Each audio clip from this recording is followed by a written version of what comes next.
നമ്മൾ കഴിഞ്ഞ കുറേ ദിവസമായി ഏറ്റവും ആശങ്കയോടെ ഏറ്റവും ഒരു വലിയ സങ്കട വാർത്ത നമ്മുടെ മുന്നിൽ നിൽക്കുന്നത് എം.ടി. വാസുദേവൻ നായരുടെ ആരോഗ്യനില സംബന്ധിച്ചാണ്. കാരണം അത് ഇപ്പോഴും മാറ്റമില്ലാതെ തുടരുകയാണ്. നമ്മുടെ പ്രിയപ്പെട്ട കഥാകാരൻ, മലയാളത്തിൻ്റെ പ്രിയപ്പെട്ട എഴുത്തുകാരൻ ഏറ്റവും വേഗം സുഖമായി തിരികെ വരട്ടെ എന്നാണ് നമ്മൾ ഓരോരുത്തരുടെയും ആഗ്രഹമെന്ന് പറയുന്നത്.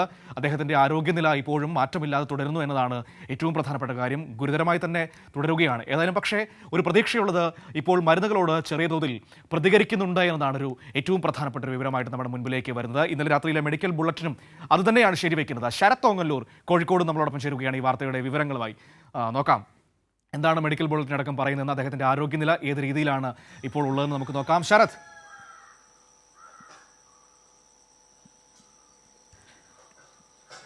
Good morning. മനു, ഇന്നലെ വൈകിട്ട് ഇറങ്ങിയ മെഡിക്കൽ ബുള്ളറ്റിൻ പ്രകാരവും ഗുഡ് മോർണിംഗ്. പറഞ്ഞോളൂ.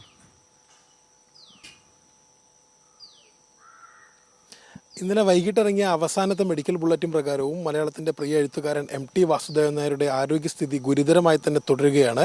ഇതിനകത്ത് പ്രതീക്ഷിക്കാവുന്ന ഒരു ഘടകമുള്ളത്, ഇന്നലത്തെ അവസാനത്തെ ബുള്ളറ്റിൻ പ്രകാരം അദ്ദേഹം മരുന്നുകളോട് ചെറിയ രീതിയിൽ പ്രതികരിച്ചു തുടങ്ങിയിട്ടുണ്ട്. അതൊരു പോസിറ്റീവായിട്ടുള്ള കാര്യമാണ് എന്ന രീതിയിലാണ് ഡോക്ടർമാരെ നമ്മളുമായിട്ട് ഇത്തരത്തിലൊരു കാര്യം പറയുന്നത്. പക്ഷേ അദ്ദേഹത്തിൻ്റെ ആരോഗ്യസ്ഥിതി, അദ്ദേഹത്തിൻ്റെ പ്രായം ഒരു പ്രധാനപ്പെട്ട ഘടകമാണ്. അപ്പോൾ ആരോഗ്യസ്ഥിതി നിലവിൽ ഗുരുതരമായി തുടരുക തന്നെയാണ്.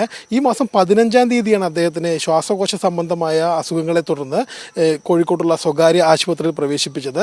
അതിനുശേഷം അദ്ദേഹത്തിൻ്റെ ദിനം പ്രതി അദ്ദേഹത്തിൻ്റെ ആരോഗ്യസ്ഥിതി വളരെ മോശമായിക്കൊണ്ടിരിക്കുകയായിരുന്നു. അതിനിടയ്ക്ക് അദ്ദേഹത്തിൻ്റെ ഒരു ഹൃദയസ്തംഭനം വന്നു. ഹൃദയസ്തംഭനത്തോട് കൂടിയിട്ട് കൂടുതൽ ഗുരുതരമാകുന്നൊരു സാഹചര്യമുണ്ടായി. അതിനെ തുടർന്നാണ് അദ്ദേഹത്തിൻ്റെ ബന്ധുക്കളും സുഹൃത്തുക്കളും സഹപ്രവർത്തകരും എല്ലാം അദ്ദേഹത്തെ കാണാനായിട്ട് ആശുപത്രിയിലേക്ക് എത്തിക്കൊണ്ടിരുന്നത്. എന്നാൽ ഇന്നലെ രാത്രി വന്ന പുതിയ ബുള്ളറ്റിൻ പ്രകാരം അദ്ദേഹത്തിൻ്റെ ആരോഗ്യസ്ഥിതി ഗുരുതരമായി തുടരുകയാണെങ്കിലും അദ്ദേഹം മരുന്നുകളോട് പ്രതികരിക്കുന്നുണ്ട് എന്നൊരു ശുഭകരമായൊരു കാര്യം ഡോക്ടർമാർ നമ്മളുമായി പങ്കുവയ്ക്കുന്നുണ്ട്. ഓരോ മണിക്കൂറിലും കൃത്യമായ ഒരു ടീമുണ്ടാക്കി ഓരോ മണിക്കൂറിലും ശ്രീ എം.ടി. വാസുദേവൻ നായരുടെ ആരോഗ്യസ്ഥിതി സംബന്ധിച്ച പരിശോധനകളും അതിനുവേണ്ട നിർദ്ദേശങ്ങൾ നൽകുന്ന ഒരു പ്രത്യേക ടീം തന്നെ ഉണ്ടാക്കിയിട്ടുണ്ട്. ഓരോ മണിക്കൂറിലും ഒരു കൃത്യമായി പരിശോധനകൾ നടത്തുന്നുണ്ട്. സ്വാഭാവികമായിട്ടും വലിയ പ്രതീക്ഷയുണ്ട് ആളുകൾക്ക്. അദ്ദേഹം ഈ ഒരു അസുഖഘട്ടത്തെയും മറികടന്നുകൊണ്ട് അദ്ദേഹം വീണ്ടും സജീവമാകും, സാംസ്കാരിക മേഖലയിൽ സജീവമാകും എന്നൊരു പ്രതീക്ഷ അദ്ദേഹവുമായി അടുത്ത് നിൽക്കുന്ന സുഹൃത്തുക്കളും അദ്ദേഹത്തിൻ്റെ ബന്ധുക്കളും അദ്ദേഹത്തിന് ഇഷ്ടപ്പെടുന്ന വായനക്കാരും പ്രതീക്ഷിക്കുന്നുണ്ട്.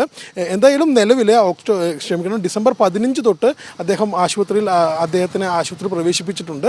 അതേ അവസ്ഥ തന്നെയാണ് തുടർന്നുകൊണ്ടിരിക്കുന്നത്. അദ്ദേഹത്തിന് ഇപ്പോൾ നിലവിലുള്ളത് കൃത്യമായി ഓക്സിജൻ മാസ്കിൻ്റെ സഹായം മാത്രമേ ഉള്ളൂ. മറ്റു രീതിയിലുള്ള കൃത്രിമ ജീവൻ നിലനിർത്താൻ ഉപയോഗിക്കുന്ന ഉപകരണങ്ങൾ ഉപയോഗിക്കരുത് എന്ന് അദ്ദേഹം കൃത്യമായി നിർദ്ദേശം നൽകിയിരുന്നു. അദ്ദേഹം കൃത്യമായി ബന്ധുക്കളോട് പറഞ്ഞിട്ടുണ്ടായിരുന്നു.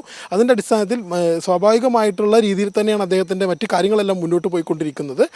ഇത് തുടർച്ചയായിട്ട് ഇനി അടുത്തൊരു ഘട്ടത്തിൽ ഇനി എങ്ങനെയാണ് മരുന്നുകളോട് പ്രതികരിക്കുന്നത്, അതിൽ എത്രത്തോളം പുരോഗമനമുണ്ട് അല്ലെങ്കിൽ പുരോഗതിയുണ്ട് എന്ന കാര്യങ്ങൾ വരുന്ന മെഡിക്കൽ ബുള്ളറ്റിനുകളെ ആശ്രയിച്ചായിരിക്കും നമുക്ക് അറിയാൻ കഴിയുക. മനു, ശരി ശരത്ത്. ഏതായാലും അദ്ദേഹത്തിൻ്റെ ആരോഗ്യനിലയിൽ നേരിയ പുരോഗതി, അതായത് അദ്ദേഹം മരുന്നുകളോട് ചെറിയ രീതിയിൽ പ്രതികരിക്കുന്നുണ്ട് എന്നതാണ് ഇപ്പോഴത്തെ ഒരു പ്രതീക്ഷ എന്ന് പറയുന്നത്. അദ്ദേഹം വളരെ വേഗത്തിൽ സാധാരണ ജീവിതത്തിലേക്ക് സുഖം പ്രാപിച്ച് തിരികെ വരട്ടെ എന്ന് നമുക്ക് ആഗ്രഹിക്കാം. കാരണം നമ്മുടെ അത്രമാത്രം പ്രിയപ്പെട്ട മലയാളത്തിൻ്റെ സുഹൃതമെന്ന് വിശേഷിപ്പിക്കാവുന്ന എഴുത്തുകാരൻ, കഥാകാരൻ ഒക്കെയാണ്. നമുക്ക് എങ്ങനെയൊക്കെ നമുക്ക് അദ്ദേഹത്തെ വിശേഷിപ്പിക്കണമെന്ന് പറഞ്ഞറിയിക്കാൻ കഴിയില്ലല്ലോ. കാരണം അത്രമാത്രം മലയാളിയുടെ ജീവിതത്തോട്, മലയാളി എന്ന മനുഷ്യൻ്റെ ജീവിത സാഹചര്യങ്ങളോട് ചേർന്ന് നിൽക്കുന്ന വ്യക്തി കൂടിയാണല്ലോ എം.ടി. വാസുദേവൻ നായർ എന്ന് പറയുന്നത്. അതുകൊണ്ട് തന്നെ ആ രീതിയിൽ ഏറ്റവും സ്നേഹത്തോടെ അദ്ദേഹത്തെ കാത്തു നിൽക്കുകയാണ് ഒരു നാട് മുഴുവൻ അദ്ദേഹം തിരികെ വരുന്നതിന് വേണ്ടിയിട്ട്. മരുന്നുകളോട് ചെറിയ രീതിയിൽ പ്രതികരിക്കുന്നു എന്ന് കേൾക്കുമ്പോൾ അത് നമുക്ക് അതുകൊണ്ട് തന്നെയാണ് ഏറെ ആശ്വാസം നൽകുന്നതും.